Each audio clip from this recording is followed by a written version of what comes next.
Hello and welcome to another episode of Multifamily Strategy Live.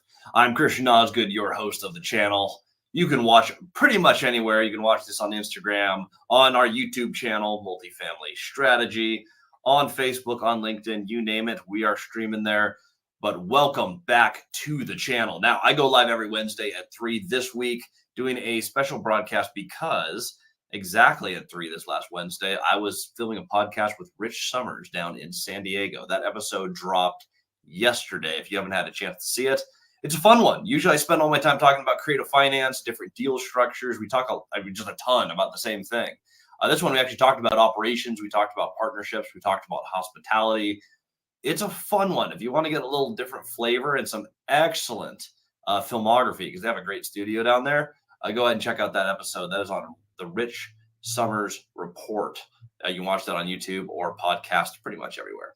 By the way, stay tuned. Multifamily Strategy Podcast should be launching here in the next week or two. We're getting the final touches on, but the best episodes of the interviews that we do on the channel are going to be airing pretty much anywhere that you can stream. So keep an eye out for that, Multifamily Strategy. Today, we are talking about one of my favorite topics, when things go wrong. Something we really pride ourselves on this channel, and me in particular. We share everything, the good, the bad, the ugly about real estate. There's a lot in business that is hard. One of the worst things that could happen to you is total loss of building. Now we have that happening, and we're still going to get paid while it's happening. I'm going to talk about some of the deal structure. It's underway right now. Final signing for this is going to be next week. But I'm going to share a little bit about what happened, what we learned along the way, and hopefully this is another thing that saved you guys a ton of money. Afterwards, we'll open this up for questions. Today's stream is planned to be about 30 to 45 minutes. So we'll go till the questions stop if they stop early, but I may have to cut a little earlier than I wanted, but we go live every week. Here we go. So this winter, Grant County, we had the coldest winter that we have on record in, I believe it was a little over 50 years. Almost everyone who had older buildings had some pipe burst. We actually fared very well for 150 units. We really had no buildings fail. I think we had a pipe burst in a sixplex, and we got that fixed. It's relatively inexpensive. The big one, though, we are in the middle of a hotel conversion. We had about 19 of 24 units. Pipes burst, water flooded in, ceilings collapsed. It's like total loss of building. Worst thing that could possibly happen. This is why you have great insurance.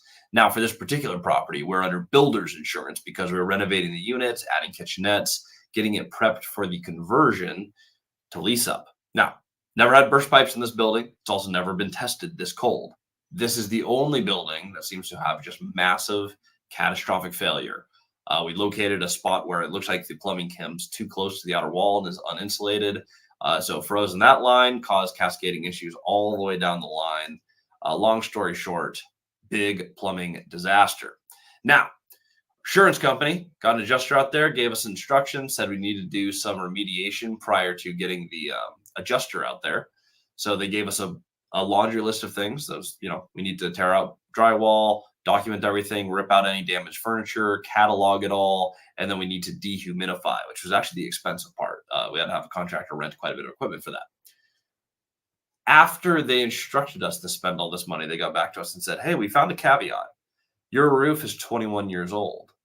If you have pipes burst on this construction insurance, if pipes burst specifically due to freezing temperatures and the roof is over 20 years old, they are exempt from having to pay out. That was buried about 30 pages into the documents, but is a very, very specific caveat. Now, granted, the freezing pipes had nothing to do with the older roof. It is just an out that they had. So they had to spend about $20,000, then told us, hey, we actually instructed this, but we're not going to reimburse you. That's about the worst thing that you can have happen. You spend money, you do not have a functional building, you just finished renovations, you've paid for insurance, and insurance is not going to cover you. That is a disaster of a situation to be into, potentially one of the worst things that can happen to you in real estate. You now have no cash flow, you have significant cost to renovate, you've already spent money renovating. What do you do? So in this case, we have an out and we're still going to get paid to play. We bought this deal a whopping $0 out of pocket, and we did it with equity partners. So there's no associated debt. We just have the equity partners. Now we do have a seller finance note, which is the first position debt, $700,000. So we have a 24 unit building, $700,000 of debt on it at relatively low interest. So we don't have huge payments. We do not have liquidity allocated to this project to rebuild the building. We just don't. Cody and I took on a larger hotel conversion and a mobile home park that both need to be cleaned up. Both are capital intense, and that's where most of our resources are allocated. What do you do when you don't have the money to get through your project and the worst happens? In our case, it looks like we're probably going to be saved. The equity partners do want the building, and they're partnered with us on 2 buildings. Both need significant renovation. Now, building A is a larger building that we've already pulled over $1 million out of. We bought 0 down. I've made 7 figures. The other building, the damaged one, our totally annihilated hotel, it still has a ton of upside. It would cost, I think, 150 to 200 to get it where it needs to go. They're light turns, they're small units. They just need to have the ceilings repaired, the flooring replaced. They're concrete block. So the nice thing is the walls are fine. The lower level floors, concrete base, there's not actually astronomical damage. It's just more expensive than we have the allocations for right now. We have more liquid partners. They're willing to buy us out. In exchange, they want both buildings and an exit from the partnership. They go, hey, we want both projects. We have about $1 million in equity there. However, we have huge outflows of cash to get both properties where they need to be. We also have 2 other projects. They're saying, look, you have $1 million in equity, you don't have the money on them, and they're going to start bleeding money significantly every month. Solution? What if you just finance your equity to us for $250,000? So they're going to pick up the equity like 25 cents on the dollar. However, we got into both deals 0 down. We've extracted a lot of capital from both deals, and we're going to get paid to walk.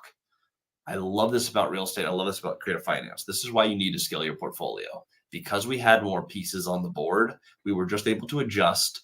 And while we didn't make as much as we wish we could have on the projects, we made money holding them. We made money buying them. We had made money on the exit. Did we make as much as we should have? Absolutely not. This project, I mean, it sucks. You pay for insurance and they come up with a loophole. This does happen to people.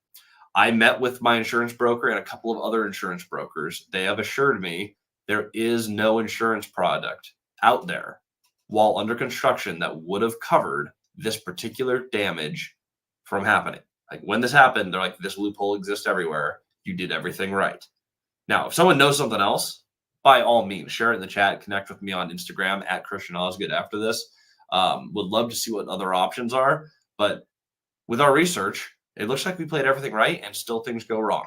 When you have enough pieces on the board, you adjust. When you're starting, focus on building that portfolio. I have multiple properties. I have multiple, equity stacks, multiple debt stacks, multiple partners. I didn't start with that. I started with literally nothing, like absolutely no real estate. So when you're getting started, scale up to the point where you can pivot out of your things. Now, do you want to dance around everything forever? No. Creative finance takes a whole lot of energy and a whole lot of creativity. At some point, you get big enough, you stable, you balance your 3 resource pools, liquidity, cash flow, and equity, and away you go. Until that point, build, then stabilize, then optimize, and off to the races. That's the worst thing realistically that can happen. Total loss of building. We're going to get paid to walk from this one. Love it.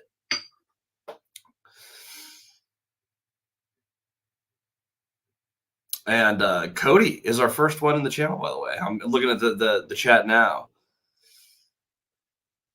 Congrats on selling your building today. So fun news. There is another transaction that's going on. If you guys have seen that I've offloaded a little bit of real estate outside of this transaction, I have. I'm building the dream house. I bought the real estate that I need to hit my goals. I am now locking down that first goal, and then I'm going to scale massively, which I'm super excited to do. Super excited to do. However, right now, downsizing a little bit so I can get my base set up in Texas to go upsize again. We bought the real estate that we need. Cody had a couple things happen in his portfolio, and I won't overshare his story because it's his story. But he started out with a partner who was just like a total leech, and the guy sucked. And again, won't go into the details, but miserable partner. Cody started right in the beginning of his career having to do one of these adjusting of pieces.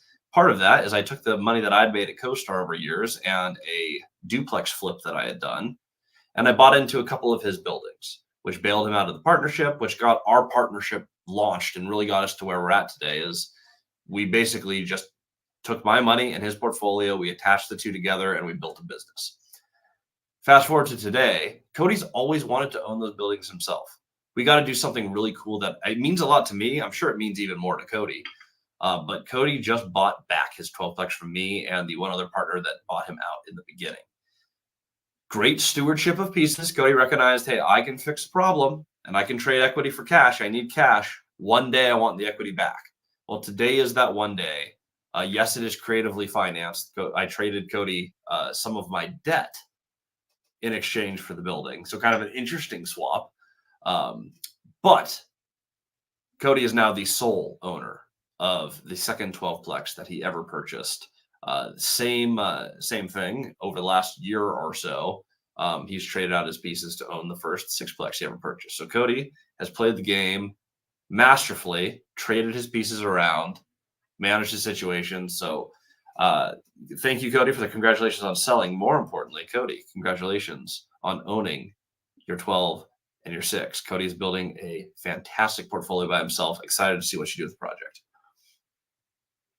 Zach, thoughts on hiring a public adjuster on your side? I don't really have any thoughts on that. I don't like hiring anyone.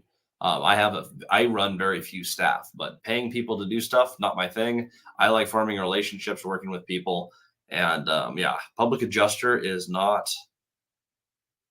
really part of my game plan. Dylan, Cody mentioned something in Lumberjacks Live about being able to get up to 10 units with no balloon, 30-year debt, FHA only. Can you explain more?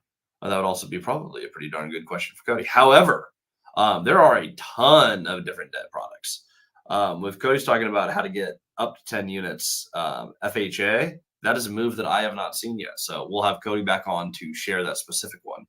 Unless Cody drops it in the chat, then we'll share there. Tina, definitely an unfortunate scenario. Yeah, total loss of building is not what you go for. And thus far, Cody and I have had a multi-year run of every project is a win. I mean, some are a base hit, some are a home run. We've hit very few grand slams. But if you're using the baseball analogy, which is weird because I don't play baseball at all, we only win in real estate. Like we just win after win after win after win. This is about the worst thing that could happen. We were totally due for something just ridiculous happening. This is the one. I'm happy that we had the pieces to maneuver out of this. It is going to be very good for us. And it's fair. The partners everyone gets what they want. The other partners get to do the project with their liquidity, and they get to own the buildings they want to own. Cody and I get to stabilize our cash flow, focus on the projects that we think have the most upside. It turned out perfectly. But the actual event itself is about the worst that can happen. Even worse, this happened during the last Robinhood event. So we were actually hosting a creative finance event in Union, Washington. I was getting the calls for this at 2 a.m. before I had to host a whole resort full of people for a full day. On top of that, Cody's girlfriend got surgery, so I didn't even have Cody. It was just me running a multi-person event on like 4 hours of sleep. Very hard. It's never what you want, but it's something to remember. Real estate is not going to go exactly as you expect, nor will any other business. If you want to do this as a side hustle or a full-time job, you're going to have ups and downs. This was a down. Very grateful for how our pieces are landing out on this.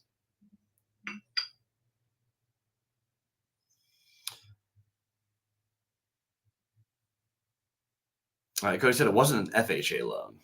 DSCR loans, you can get up to 10 units, 30-year fixed. Okay, that makes sense. Yes, DSCR. It's also called a non-QC loan, so they're non-conforming loans. So that's not going to be a loan that's going to be sold to Fannie Freddie.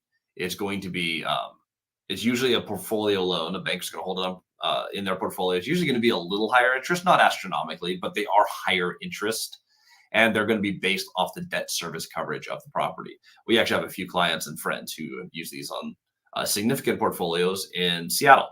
They also have some interest only options where you'll get interest only for the first few years of those, which can really help stabilize cash flow. But that is something to look at, a DSCR loan. That makes more sense. I was not familiar with that loan product. That would make sense to me. Dylan, any areas within 3 hours? There we go. I got the questions popping up now. They weren't popping up earlier. Any areas within 3 hours of Moses Lake you won't invest in, and why not? There's plenty of places I want to invest within 3 hours of Moses Lake. In fact, most of them.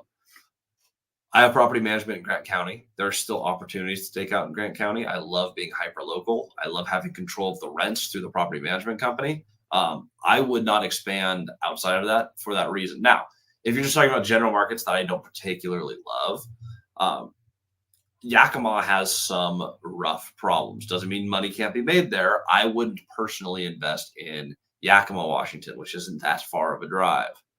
Another market that would be hard to invest in would be Chelan. Lake Chelan is up north. I just was on the Rich Summers podcast, and he actually owns a resort on Lake Chelan. It's really competitive up there. It's a beautiful vacation town. It's a bunch of wineries. People will overpay to own in that market. It doesn't mean you can't get in there and play and do a great deal. It's just there's so much resistance because of the price and the beauty of the area. It's just not an area that I see a ton of upside where you're going to find a ton of opportunity. You might be able to find a deal or two there, which means you're never going to get market control. So the things that I'm looking for, consistent population growth. I don't want seasonality, which is another problem with Chelan. But what I really want to see is stable jobs, stable population growth, enough population to sustain the community long term. So, I'm not looking at like 1,000-person population towns, though we do own in Union, Washington. I really like stuff like Grant County. So really small towns or really small counties, seasonal areas or areas with unusually high crime rates are all things that I would stay away from. And we do have plenty of those within 3 hours of Grant County. That does happen. Can you talk about recapitalization taxes? I can. I might have to be more specific. There's a lot on that, but the 101 level, you take depreciation from a deal as you own it. Traditionally, 27.5 years is where you take the value of the property and you depreciate it all the way down to zero.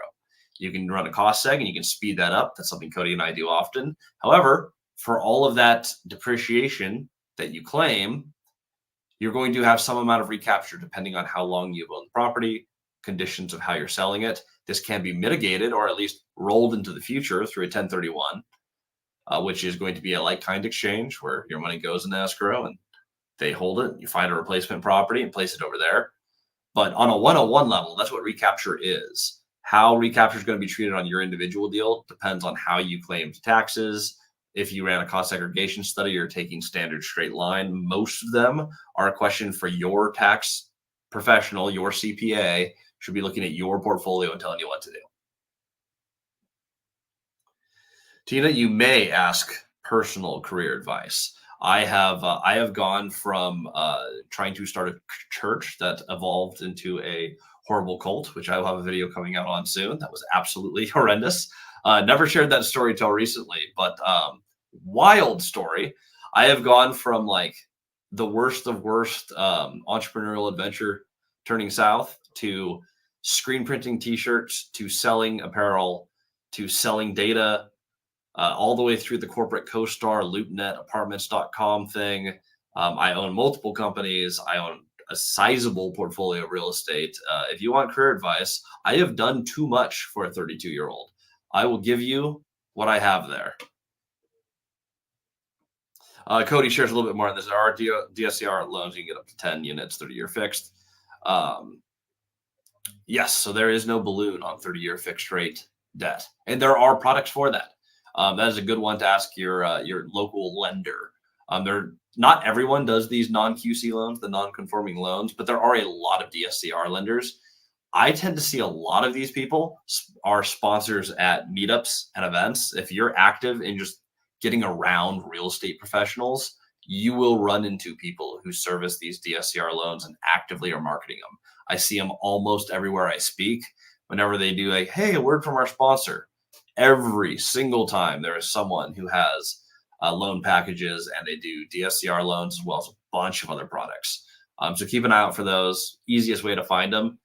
They do market, so you can hop on Google, but I have found talk to other owners and just show up at a few meetups and you will meet these lenders. Why would you subdivide land? For more value. If you have a bunch of land that has one use but subdivided, you can build a bunch of houses on them or different multifamily things.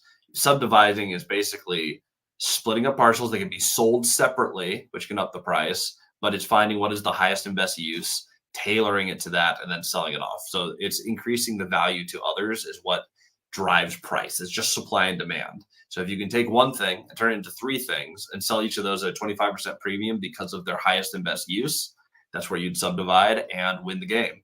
People do this on huge acreage too. Well, they'll buy, 100 acres and they'll subdivide the whole thing for development. Fantastic strategy. It's not my strategy. I'm not a land developer or a developer at all. I do not like development myself. I like redevelopment, which many will say is actually a harder project, but I do not personally do ground up development. There are people who do it and are professionals, and that's what they're best in the world at. You can kill it. If you're really good at zoning and subdividing and you like working with the city, that is something that you can knock out. If you default and property covers bank, do you keep past cash flow? What if it doesn't, but you have non-recourse? So if you default and a property covers bank. Okay, I'm going to try to read this the way I think it's meant to be written. So if you default and the property goes back to the bank, so it reverts to the bank. They take the property. Yes, you keep the past cash flow because that's your money. That's done. Bank takes the property. If it's non-recourse, the property is the only thing that they take. If it is a recourse loan, which is almost all commercial debt, not all of it, but a good chunk of it is recourse debt until you get into bigger buildings. Non-recourse, they get the building and that's it. If you've drained all the cash flow out of it and you fail the project, not good. You do not want to have a foreclosure on your record that's going to come up for future debt, but you can walk away with just loss of the property. That is possible. Mason, any alternative software you like besides Reonomy for finding owner data? CoStar is pretty good, but it's way more expensive. Reonomy is the best that I've found, and I've looked at a lot of them. Some people really like PropStream. I think Reonomy is a superior product. Granted, they've realized they're superior, and I've noticed that their pricing is going up astronomically lately. But Reonomy is still the go-to. I don't personally use it. I still don't use software. Google Maps and relationships all the way. But if you want to streamline this, or you're someone who likes doing the mass marketing, mass calls, mass text, some people really thrive there. It's not me, but some people do. Reonomy seems to be the gold standard right now. Would love to be challenged on that, but thus far, pretty much everyone who uses all the software agrees with me. They usually fall on that. Some people have a preference for PropStream, but I think those people are wrong. What is a holding LLC?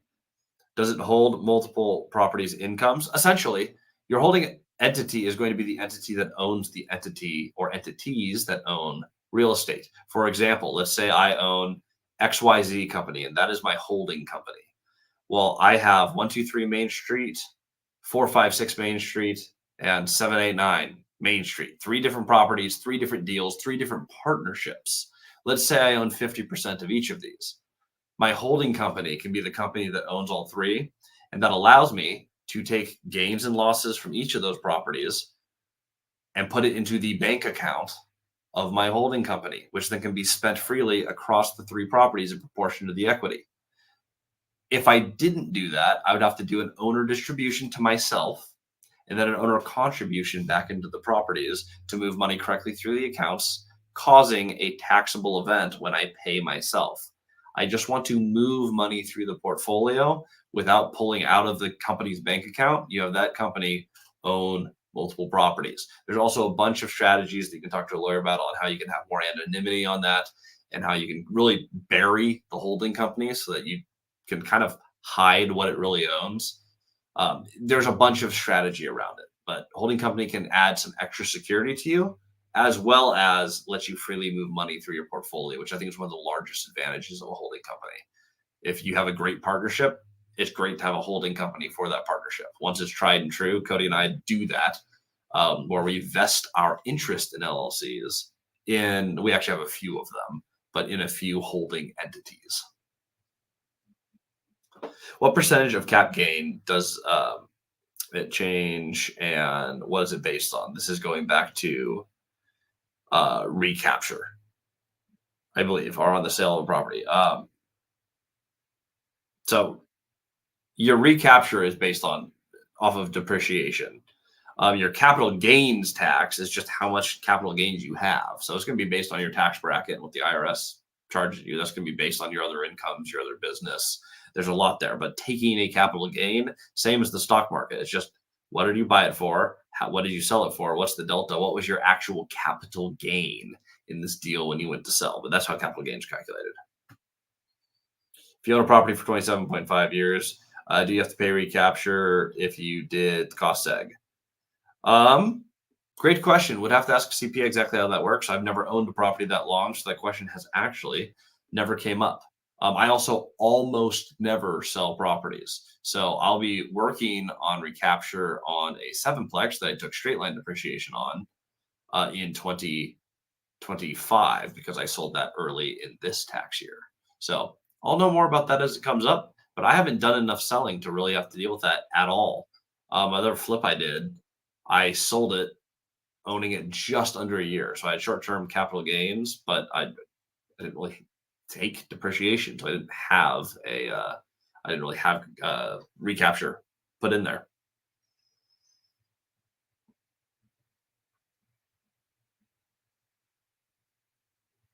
Why don't I like development? Development depends on the market. You're betting on where the market's going to be in the future. We've seen that change too many times. I just was at an event last night with Jamil.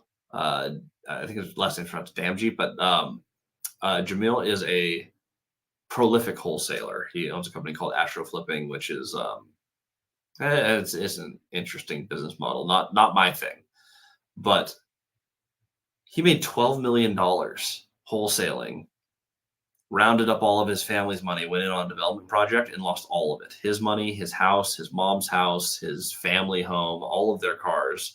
He lost everything because he went, hey, I'm going to be a developer. And he did it around 2000. I believe it was around 2007. So 2008 hit. There was no money to refi.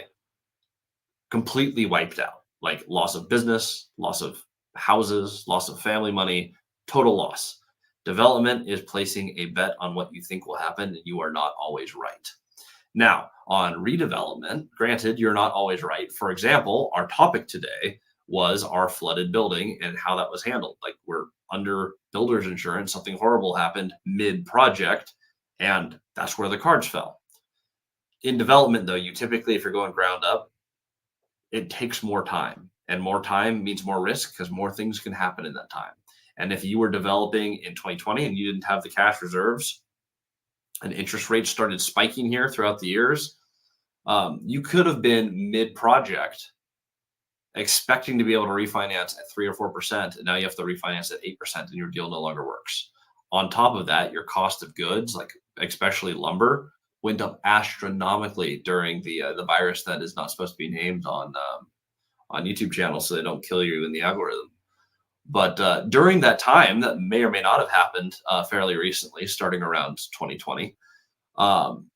When that happened, cost to build went up astronomically and budgets got absolutely blown. Lots of development projects failed. That is why I don't like development.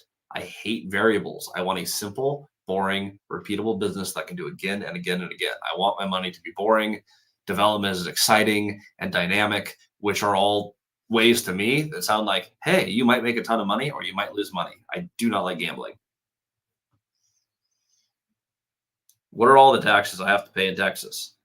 Well, You're going to pay some of the highest property taxes in the country, which is offset by some of the lower cost of properties in the country. Like you have lower cost to get in, higher taxes. Oftentimes, about 1.8% of your purchase price is what your taxes end up kind of averaging around. Usually within, it's very, very close to that, within 0.1 of that. Very, very, very close. So very high taxes. You're gonna have all your basic utilities. So you're gonna have electric, unless you build through to tenants, but electric, water, sewer, and/or septic. Um, I mean, that's what you're looking for there. You don't have the same income tax. Businesses love being in Texas because of the way income tax is treated, but they make up for it with the really high property tax. You also have a little higher utility costs than you do throughout most of Washington State, where I invest. So your electric usually costs a little bit more. Water definitely costs more. Um, Transportation costs a lot less. I mean, it's Texas, but when you're looking at the actual, those are just general expenses.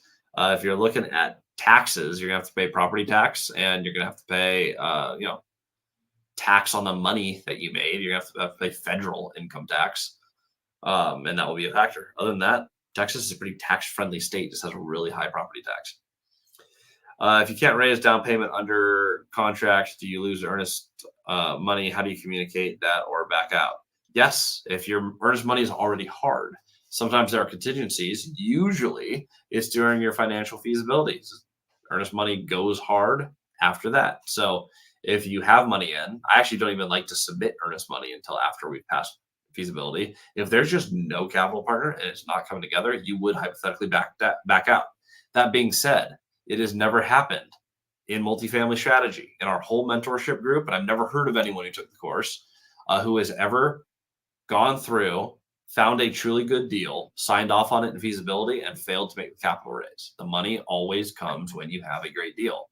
And if you don't have a great deal at the end of feasibility, then you back out of the deal and you don't lose any money. And we have had that happen before. You look at a deal and it looks great, and you learn new information as you look through the books and do your property walkthrough. You're like, oh no, they didn't tell us this. We've learned new information. We're going to pivot, and that is okay. That is what due diligence is there for, and that will protect your earnest money. I have had people ask, though, to make earnest money go hard up front, and the answer to that is always absolutely not. I'm going to trust you that you're not lying on anything, but if you do lie on something in the books right here, I'm going to give you money that is non-refundable. Like that is just a way to get robbed, and people will absolutely do that. So if earnest money is due and there is no way to get it back in the contract while you're going through feasibility, that's a deal breaker for me. I will not do that deal unless the price was so ridiculous that even if everything was awful, I would still buy it. And for that, I'd have to basically be buying the building for the land value. How do agencies use exit tests to determine how long of IO they will give you? So different lenders are going to look at various situations, but they're just going to look at what is the actual project. Often on a project that's really where the IO comes in, more than just exit strategies. Any sort of lender or bank is going to look at a deal based on what the project is. If you're doing a construction project or you have a heavy increase of rents, often you're not going to meet their DSCR requirements. Banks can sometimes just offer, hey, this falls in line for us if we give you a couple of years of IO to lower your expenses up front and give you time to get through the projects that you have projected. So it's typically on a value add project. If they're going to do IO, they're going to look at your project and they're going to assign a reasonable amount of interest only to that. The last one I looked at for someone in our mentorship group had 2 years of IO to do a 1 year lift on raises. They went, hey, get your rents up. And if it takes twice as long, you have IO for that whole period. It's a 10-year note. And that is just a bank deal that someone is doing zero down with a capital partner in multifamily strategy. Not everything has to be seller finance. It's just a good deal. Purpose of land assemblage, to increase the value of the land. If you control an entire area, you control the neighborhood, you control the rents, you can fix an area. Assemblage is very valuable because you have just a massive chunk of the city. It gives you more power, more control. It's worth astronomically more, exactly like the game Monopoly.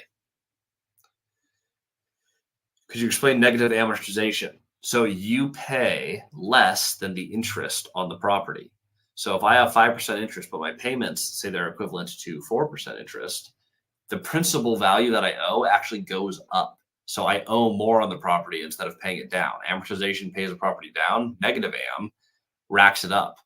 Our very own Caleb Hummel did this on his second to last deal, 25 units, Stephenville, Texas. He won on price. The building's worth about $2.5 million stabilized. He bought it for two. However, rents were really low. He's already gotten rents from $550 to $850. He just rented a one bed at $1,200. $550 to $1,200 is a huge, huge, huge increase in income. When he started, he had to get lower payments so that it would cash flow. So the negative AM allowed him to keep the payments down. Now, every year, the amount that he pays goes up. So the actual fixed payment has a smaller negative AM for the first 2 years, and then it starts amortizing back the other way. It starts paying down the loan. He's going to accrue an extra $50,000 of principal, which is fine because it will be worth 2.5 and he'll owe 2,051,000. I think it was exactly 51,000 that'll be added to principal. You just look at anything with a negative AM, you add up how much principal you're adding, and you pretend that that is your actual purchase price, and you base your deal on that. So Caleb just does his math like he bought it for $2,051,000. That's where you'd use a negative AM, is to protect cash flow on a value add project.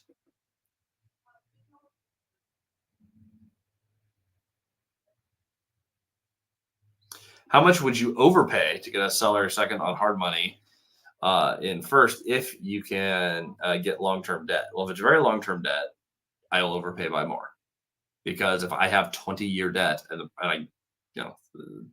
I think properties will double.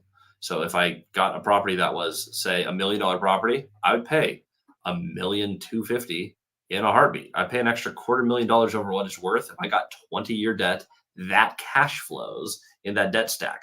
It's not really the fact that the seller's in second or where the hard money falls out. All I'm looking at is no matter what my debt stack is, if it's long enough debt, I am willing to pay more for that because properties will appreciate on the long term. If you're talking 5-year debt, just don't overpay. I don't know where the market will be in 5 years. I do know that we'll have a full market cycle in any 10 years. And in any 10-year period ever, properties have gone up in value. So whether it's an up cycle or a down cycle, there will be a time in there where there'll be a reasonable exit of the debt where the property is going to be worth more. Longer the term, the more you can overpay. That being said, here's the biggest risk of overpaying. If you need to change your plan 2 years in, say you have a different idea for the property or you want to adjust your pieces, you can't sell a property that you overpaid for 2 years ago if it's still not worth what it needs to be. If you get great terms and the deal works for 20 years, but there's a reason you want to get rid of it, you're stuck with that piece. That's what we learned on the Robinhood. We have a great piece with a great debt product, 4.5 interest debt. But if we want to shift, which we did want to pivot the way that we stacked our capital, you don't have an option to sell it because we didn't overpay to get fantastic terms. How do you sell something that's overpriced because the terms don't go with it? So something to consider for everyone. That's something that we've got stuck on. You overpay, you need to stick with that plan, and that plan needs to work.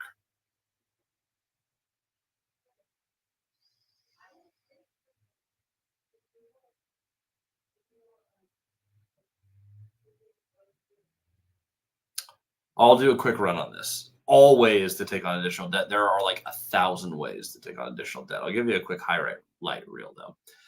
You can further encumber the property, so you can get first, second, third, fourth, fifth, as many loans as people are willing to give you. I do not recommend doing that, but you can just get all these different loans on a property, which is going to go against title, and you can leverage it as much as you can get yeses for. I have seen people just stack leverage on leverage on leverage on a property and lose it and absolutely screw over their investors.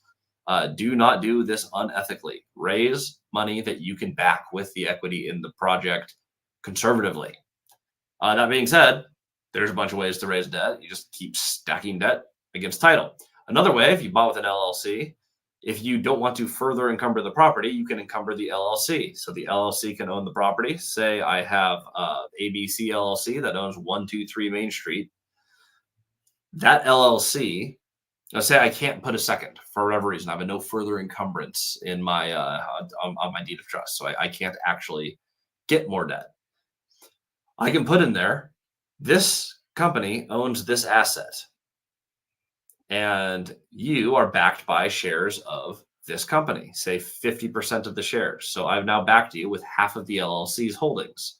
You can also put a clause in there to protect them that says if for any reason I sell or refinance the underlying debt, that note becomes callable. So that's a different type of debt. You can lend unsecured, so someone can just lend you money. You can lend with a personal guarantee where I basically say, I back it with everything that I have. Like if the property fails, I'm still committed. I'm still on the hook. I'm still going to pay you. You can raise with equity partners, which isn't quite debt, but if you do a fixed buyout, it acts very much like debt. You can do debt due on accrual. So you have no payments along the loan until the end. So it's gathering 5% interest, but it's not going to be paid till whenever the balloon is. That's a quick highlight reel. You can get bank debt, hard money debt, private capital, middle money, which we also call mezzanine debt or bridge debt. So many options. Well, now what's correct for your deal is going to be very much based on the contract that you have and the pieces that you have and the players that you want to include in your deal. Deal structure is my favorite part of real estate. I love playing that game. If anyone wants to get deeper into that, that is what we talk about in multifamilystrategy.com, the mentorship. If you hop in there, that is where we have the fun structuring the deals because that is the best part. We do it every Tuesday. Look at live deals, spin the Rubik's Cube, find the pieces. It's fun to do. But yeah, that's a highlight reel ways to take on debt. There's a ton more. Dylan just had a great owner meeting. Super similar beliefs to y'all. He said he's here to answer all my questions. Do you think he works with partners, or don't think he works with partners? But still great friendship. See, this is the goal of owner meetings, and not everyone has to agree with you. I have owners that we meet with all the time who have a totally different philosophy. It's just about learning how other people play the game and applying it to your portfolio. It doesn't mean you have to do everything that's recommended. Meet with a lot of people. Don't meet with just one or two people. Meet with people who disagree with you. Meet with people who agree with you.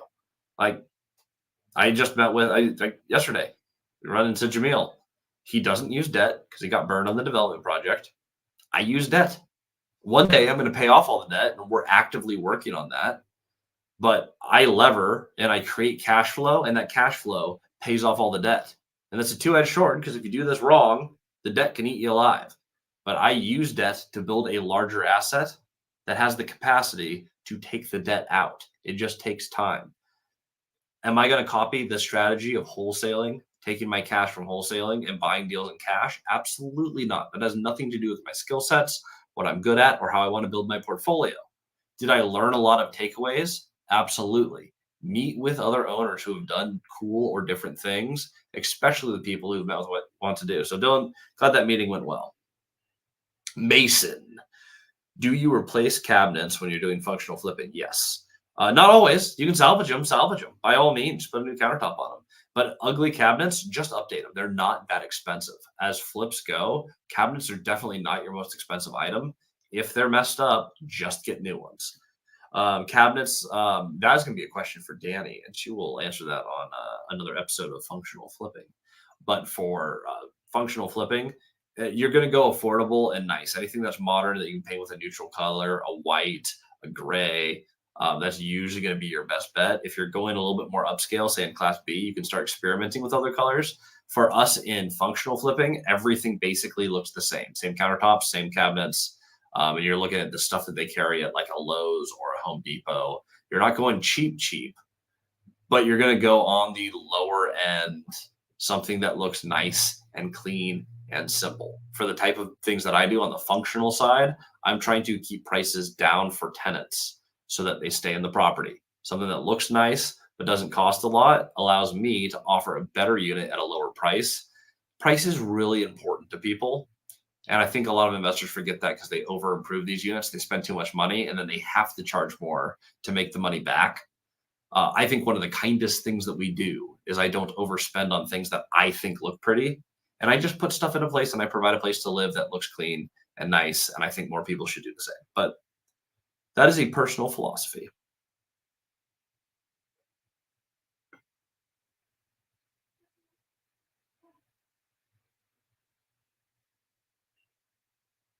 What's PIX pipes? I think you mean PEX.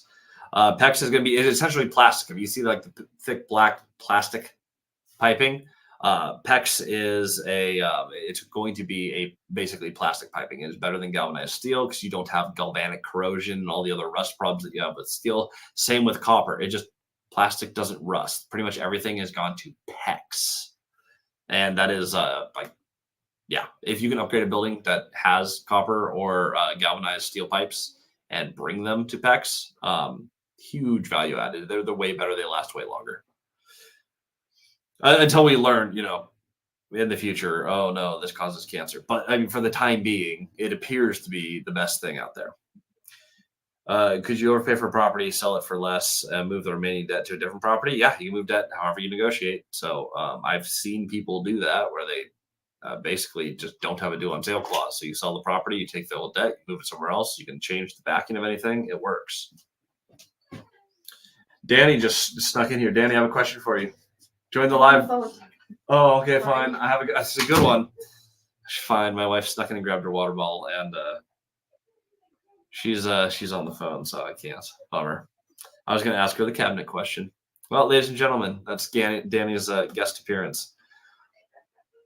What is your end goal in real estate? My end goal in real estate, this is fun. With real estate, I'll start with my primary goal. I will answer the question, though.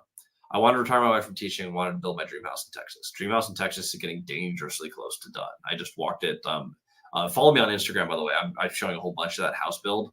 I'll post another video today. It is so fun. It's going quite well. But it's a 4,000 square foot house, which is that a mansion? No. Is it a big house? Absolutely. I live in a 1,300 square foot house. I have lived in this house for a long time. It's a cute house. Like it. It's really small. Getting this great new place. It's going to be fantastic. But those are my goals. Like move to Texas, retire wife from teaching. Done. Now I want to start showing. I really want to start testing where I want to be as an entrepreneur because I've taken care of the immediate money thing. I have the cash flow that I need to live the lifestyle I want to live. I don't have to work anymore. Now we get into the fun thing. And this is true of any business as well. Real estate is not the only way to financial freedom. It is a way that is very consistent if you're buying for cash flow. Most people get the cash flow figured out in the first 2 to 5 years of investing. And I'm counting that clock from when you buy your first investment property. Very, very common. You find financial freedom. Then you get to start saying, what impact do I want to have on the world? I want to keep investing heavily into multifamily strategy, this YouTube channel, the community, especially the mentorship group. I think we have the simplest method of all time to buy real estate. Like it is so simple. And we cut out all the gimmicky, markety stuff like, oh, this is the newest strategy. No one knows this way. It's like, it is so simple. It's dumb. Is it easy? Absolutely not. But there's nothing new in real estate. Real estate's been around forever. Laws change, strategies tweak, but for the most part, real estate's really simple. I want to spread that to as many people as possible. I want to have the best online community for real estate. I want to be part of more wins. Personally, in my portfolio, I want to do a lot more expansion in Texas here in the next few years. I'm loving buying in Texas. I like the properties down there. I'm liking the management. I'll be doing a lot of expansion down there, and I'll start doing a little bigger projects. I want to see how far we can take this. One of my biggest inspirations in real estate is Sam Zell. I mean, he went with a $1,500 first investment and sold his portfolio to Blackstone, which is what I'm not going to do. But he sold to them or BlackRock, whatever they're called. He sold to them for $39 billion, a portfolio that was made in one lifetime. Now, I don't want to sell to a major conglomerate, but I do want to test how far I can responsibly take a portfolio. And so that's going to be part of the game is like, how do we do this consistently without expanding just to expand? But I want to see how far we can take real estate buying cash flowing deals on long-term cash flowing fixed rate debt consistently and responsibly and see what I can build in a lifetime. I'm 32 right now, turned 32 last month. We have a lot of time to play. I'll document every damn thing on this channel. All right. I got 2 more minutes. I'm going to cherry pick some questions. I'm going to go with some people who I've not answered their questions yet. And then we will call it a day. Jonathan, How have you been chilling / recovering since the end of the 9-day burn? Well, I'm finishing a house and I'm stabilizing some companies and I've traded some properties. It hasn't really slowed down that much. However, I have re-upped the amount of pickleball that I am playing, which has been fantastic. I played for almost 3 hours last night in the pouring rain, which is, by the way, very dangerous. Don't do that. Everyone fell multiple times. I am taking more time for pickleball is honestly what I'm doing. Um, I'm taking more time. I went on a quick vacation, so I took a week in Mexico. But other than that, like I still work a ton. Like during 90-day burn, I was basically working about 90, 100 hours a week. I mean, it was pretty much constant. I'm back down to like 70. So it's not like I don't work crazy hard, but that's how I've been chilling. Also watching slightly more Netflix. Just at night, I like to watch an episode of something before I go to bed. The new Halo series is fantastic. Season 2 is awesome. I loved it. Season finale was last night. For those who haven't seen it, that has my the multifamily strategy stamp of approval. Will, my wife and I want to buy a multi. She's good credit. You're just trash. That's fine. I don't get credit checks on anything until I started doing bank loans recently. Doesn't matter. And credit's not that hard to fix, especially if you have money coming in from real estate. You can fix that quick. Have you ever done manual underwriting?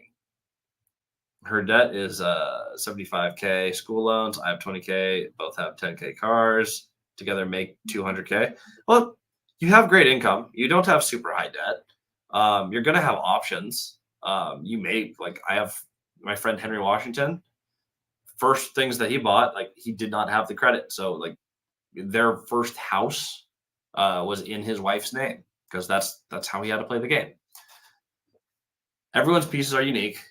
But if you're looking at things like seller finance or any sort of creative finance, those don't require bank loans. So your credit won't even come into play in a lot of the deals that I've done. A lot of people in our mentorship group too, same thing. Caleb started 18 years old, no credit at all. Like just doesn't have a credit card, never had any credit history, has $300. So you can play the game. What I'm seeing here though, if you have a higher salary, 200K, slightly less than I was making when I started real estate. 200K is a lot of money. You will be fine. You definitely have the pieces. If you want to buy a multi, you will be able to go out and buy a multi. That is just a fact. Now then, should I only target multifamily owners who own deals I want, or should I be less picky? Definitely be less picky. I learned so much from everyone. There's people who I don't want to buy any of their deals, but I've learned an astronomical amount from them.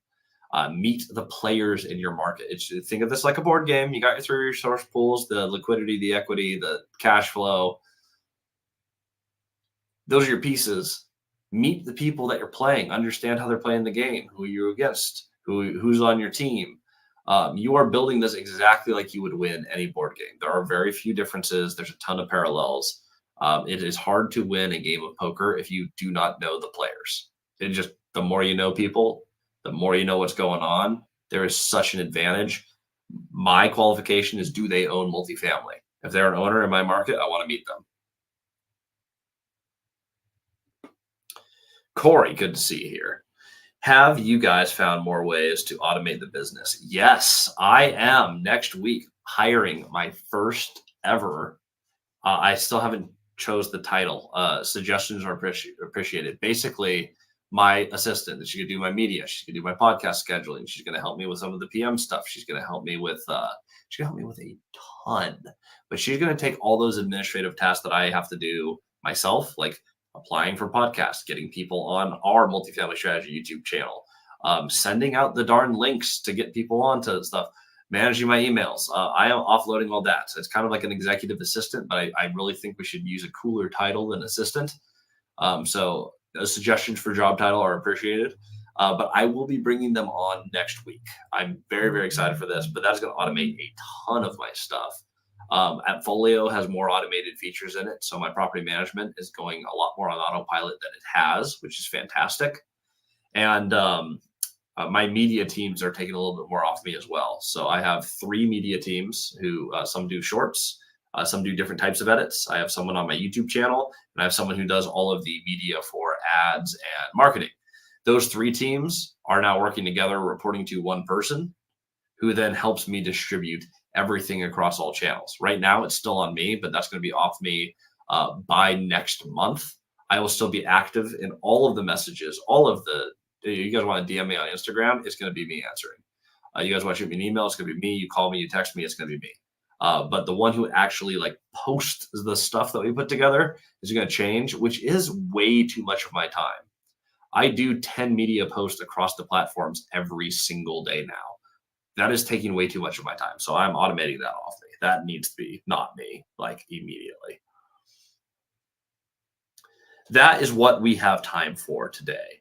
I apologize that we didn't get Wednesdays in. If there was any way we could have, it was the exact time I was filming that pod with Rich Summers. I think it turned out pretty good. Would love to see your guys' thoughts. Again, check that out. That is the Rich Summers report. You can watch it on YouTube. You can listen to it basically anywhere the podcasts are sent to. I'm sure it's on Apple Podcast and Spotify. If anyone has any other questions, we do go live every Wednesday at 3. We will be there. And then I also just spontaneously go live. So keep an eye on this. Set your alerts for multifamily strategy. Like, subscribe. We are here to help everyone move forward. And we're going to be building this like crazy this year. So thank you for watching. We'll see you all on the next episode.